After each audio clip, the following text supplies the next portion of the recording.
the government empowered black women to strategically move the position of power from the black man. Remove the power from the black man. Right? Yeah. So now the black woman in that instance becomes drunk off this power, and then she has a disdain for the black man, and then it becomes perpetuated over generations. And this is the thing that the young black man today is not going to tolerate. My old man tolerated it because his old man tolerated it. It came up for years and years and years. But today, the young black man is not going to take it. He's going to be out there as the leader. White America has used black women to keep the black male in his place. And you're still aiding him by saying, well, we are qualified, we want to work, we can help. All right, so y'all going to have to excuse the multitasking because I'm actually cooking right now at the same time as I'm making this video. But recently I saw a clip that jumped out to me because I've seen it.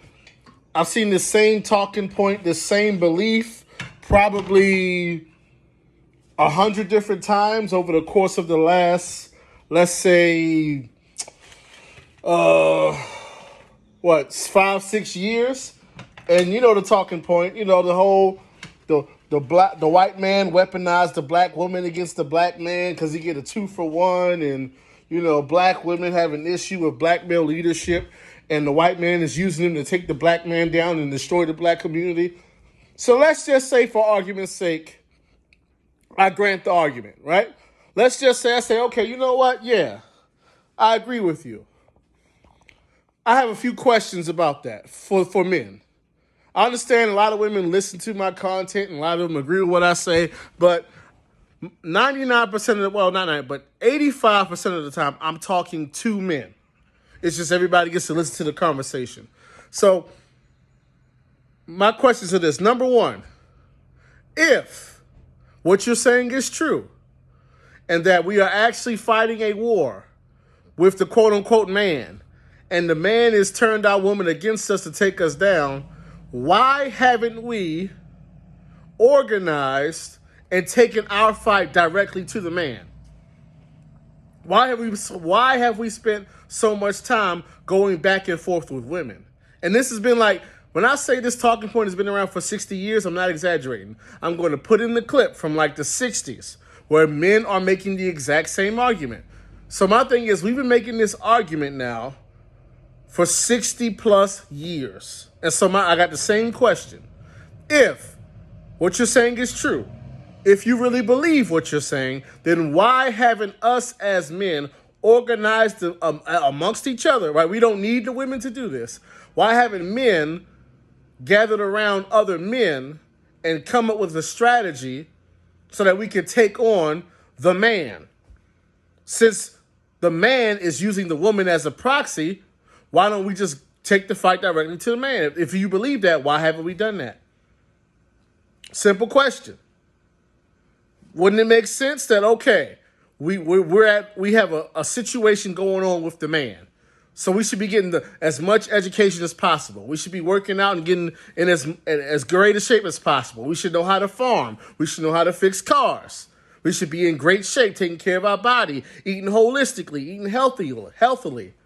We should have trades. We should own property, own land. Like, why are we, like, if that's what you believe, why aren't our actions matching what we say? Like, that's my issue with a lot of us when it comes to the whole, you know, the man is out to get us. My whole thing is your actions don't match the rhetoric. So if you really felt as though the man was out and he got his foot on your neck and he coming to take us down, you would be living differently, wouldn't you? What you eat would be different. What you do in your spare time would be different. The skills and the things that you know how to do would be different. How you treat other brothers would be different. How you deal with women would be different. And that's my second question. If you feel as though that the women have this hostility towards the men and the white man set the whole thing up and now women don't want to be submissive and they don't want to listen and they disrespectful and they're being used as a weapon against the man, why is there so much casual sex taking place? Seriously. If this woman is being used by proxy to take you down, why are you still having so much casual sex with her? A lot of you guys that say this, you have multiple baby mamas, some of you. How is that? She's rude. She's disrespectful. She don't want to let the man lead. She's over masculine. She gets threatened by an assertive alpha man and all this kind of stuff. Okay, then. So that didn't stop you from sleeping with her, though. That's what the part I don't understand. She'll use the system against the brother to take the brother down. But that don't stop you from having sex with her, though. I don't understand that. I don't, like, please explain this to me. The man is using your woman against you to hold you down, but you have yet to organize and fight against the man and take back what's rightfully yours, nor have you ceased dealing with the woman that you say is compromised. You say she's compromised, but you still sleep. You see how it doesn't make any sense. It does not make sense from a logical standpoint.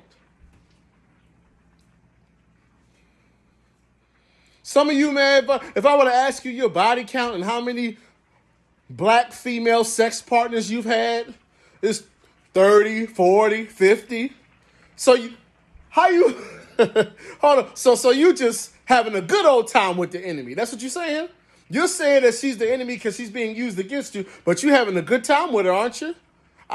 Please explain it to me.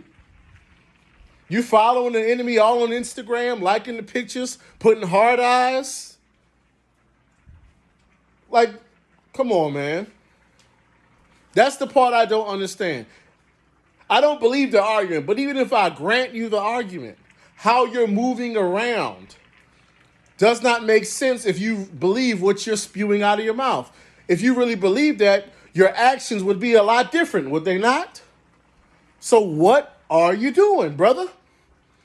Just explain that to me. Explain it to me, please. Like, seriously. And then the last part. Maybe this part is just too logical.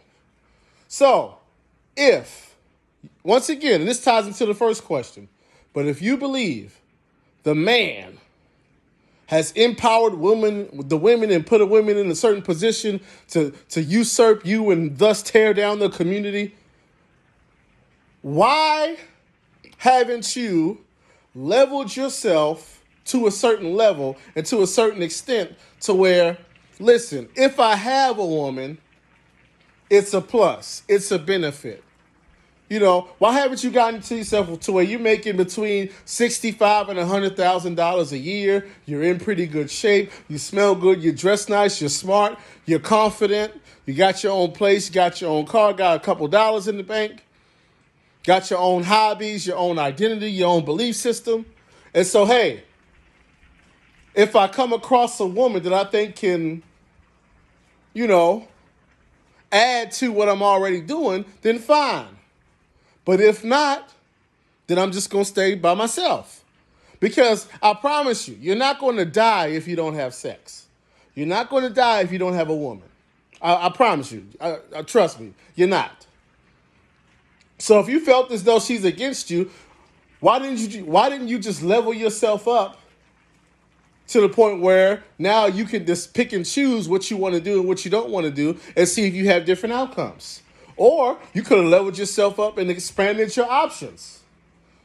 Basically, there's a whole lot of things you could be doing other than regurgitating the same talking point over and over and over again while continually having unprotected, unplanned, unsafe, constant interaction with the person that you say is the enemy. It doesn't make sense.